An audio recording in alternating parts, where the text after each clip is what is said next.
This is part 2 of a 3-part input on technological intimacy and its discontent. You can begin here and then go back to parts 1 and 3. But if you want a more chronological flow, you can go back to part 1 and then come back here. I'm going to continue talking about intimacy. And in this second part, it's a different approach. Perhaps the biggest challenges of intimacy that it's recognized in the present, in the moment, but it carries with it a greater history of how our bodies and our identities are framed. That experience of the moment of touch is not so much about the intensity of that encounter, but the history of touching and being touched with that person, but also with all our other encounters that come to the fore. I'm equally curious about what happens to the idea of intimacy when it's not just with human beings, but also with our technological devices. We already know that our machines are intimate devices. They accompany us in our most private spaces. They bear witness to our deepest desires and most persistent perversions. You don't want to know what my history and cookies look like. They touch our bodies in intimate, unknowing ways. And in the age of naturalized surveillance, they betray our intimacy by constantly sharing that information with other devices. Our machines record us, measure us, analyze us, and shape us in images that we see on our screens. Every one of us has a perfect selfie pose where we appear not as we are, but as we wish we were. All of us have given into the seduction of notifications, avoided people for the company of the screen, and given excuses to delay food or sleep because of the fear of missing out on something absolutely insignificant in our social media feeds. Or very simply put, our intimacies are not just one-way vectors. They are reciprocal. If in the first part of my talk, I showed how the people we are intimate with shape and affect us, demanding specific kinds of performances and identities in order to participate in the matrix of intimacy, then in the second part, I want to emphasize that the devices and technologies that we are intimate with also frame and mold us in ways that are often insidious. And this shaping doesn't just happen at the level of one-on-one interactions, but at a much larger scale. And to talk of it, I'm going to invoke Kim Kardashian. Now, I know that Kim Kardashian is an unusual subject to talk about intimacies, considering that she has built an entire empire based on making her private life public, of, in fact, denying intimacy with anybody or anything beyond a spectacle. Kardashian, some have claimed, doesn't even have an intimate relationship with herself, given how sculpted her public body is and how her biggest claim to fame is that she's famous. However, I do want to talk about Kardashian to explore a specific form of digital intimacy that both transcends the digital and also exposes the legacies of technologies framing us in our intimate relationships. So it's no news to announce that riding on a digital network of virality, Kim Kardashian is not just the most famous celebrity on social media, but one of the strongest women celebrities in the world. Her Instagram account has more followers than the number of people are following Donald Trump, for example. And her Twitter community is larger than the population of some of the smaller countries.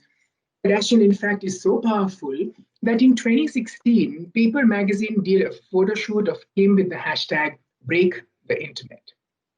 They were so sure that this parade would be shared and tweeted and liked and talked about so much that it would clog the information highway of the World Wide Web and break the very platforms that make Kardashian so powerful. As an Armenian American, it would seem that this second-generation migrant woman has defied all jobs, all odds, and had finally created an empire using her own body and its images for self-expression and desire. However, in order to understand the control of technological intimacy, we might have to go back in history. In order to see how Kim Kardashian's body is made to replay tropes of being a technological subject through her intimate relationships with technologies of spectacle and visuality. So before Jean-Paul Goude, the photographer of the photo shoot, produced this particularly famous image where Kim Kardashian's wearing a full-length bodysuit with a glass of champagne resting on her ass and champagne opening up and pouring into that glass. He also shot another very popular French African model called Carolina Beaumont. Beaumont's image is the original for the Kim Kardashian image, and it was called the Champagne Incident, presented in a catalog for the pleasure of the discerning gentleman, where she was an object upon which the bottle of champagne as well as the voyeuristic male gaze reside. It's not a surprise that Good, the photographer, was also the artist who shot the debut of the first African-American supermodel, Grace Jones, where he takes Jones, strips her naked, makes her pose in a cage, and presents her as a fierce and animalistic predator in the catalog titled Jungle Fever.